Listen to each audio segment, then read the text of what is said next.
If you love writing pop music, but sometimes have awful creative block, it can be super handy to have tools accessible to us that we can use to bring back that spark. And one of the best tools to do just this is music theory. So today I'm going to show you everything you need to know to write pop music. We're going to look at keys, chords, different chord progressions, how to change those chord progressions to make them sound jazzier and more interesting. And we're also going to take a look at some of the most popular pop tracks out there right now and see what they're using. So let's look at the music theory you need to write pop music.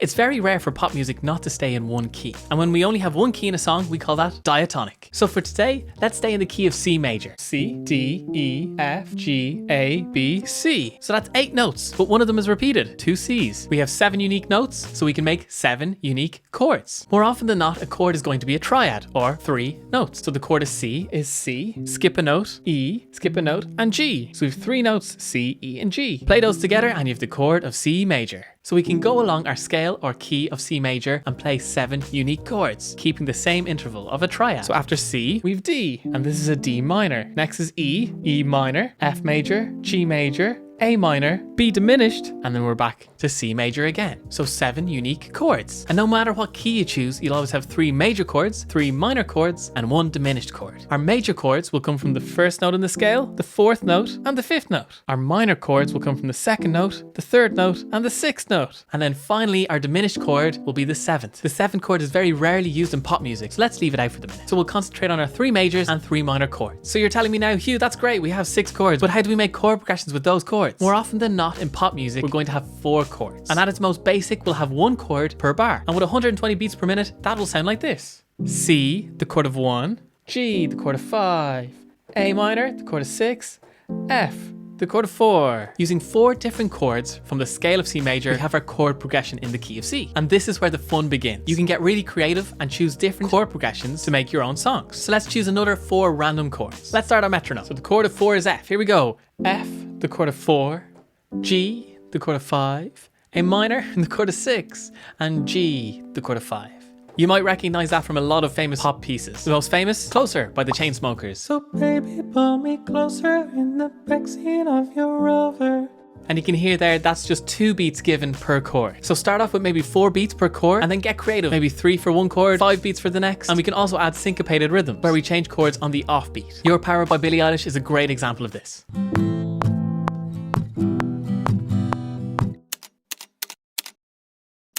So now we have a tangible way of getting over our writer's block by choosing 4, 3, 2 chords, putting them together and forcing your way to create something. But there are a couple of things we can borrow from jazz music that can really help our pop productions. So let's take a look at My Future by Billie Eilish. So this song is in E flat major and the 2 main chords in the chorus are A flat major and E flat major. Let's listen to it without the 7s and then with the 7s. And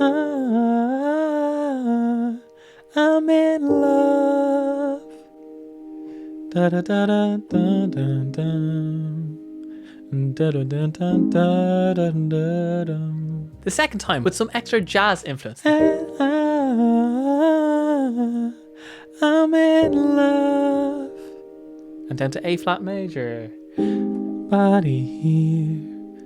I'll see you in a couple years. So much nicer, right? So what Billie and Finneas did here, they added in 7s. 7s, 9s, 11s, and so on are so important in our chords. So if we transpose that into C major, we're playing a chord of C with a 7th. So the triad of C is C, E, G, and then we play the 7th note of that chord. And that's a major 7th. We also have a flattened 7th, which is we flatten the 7th from the B to the B flat. And that sounds like this. So jazzy. And I'm in love. Something so simple as adding 7s can really transform your songs. As you can see, it did for this track. So if we look at the chord progression we played earlier, the 1, 5, 6, and 4. Let's see what you can do adding 7s in. So let's start off with a C7, and then with a 9, up to G major, up to A minor 7, and then you have a rolling top note, A, G, and then down to F7. So you don't have to add in 7s and 9s and 11s everywhere. Add them in as like little extra bits of salt and pepper just to spice up those chords a tiny bit more. It instantly makes them sound a little bit more professional and a little bit more interesting.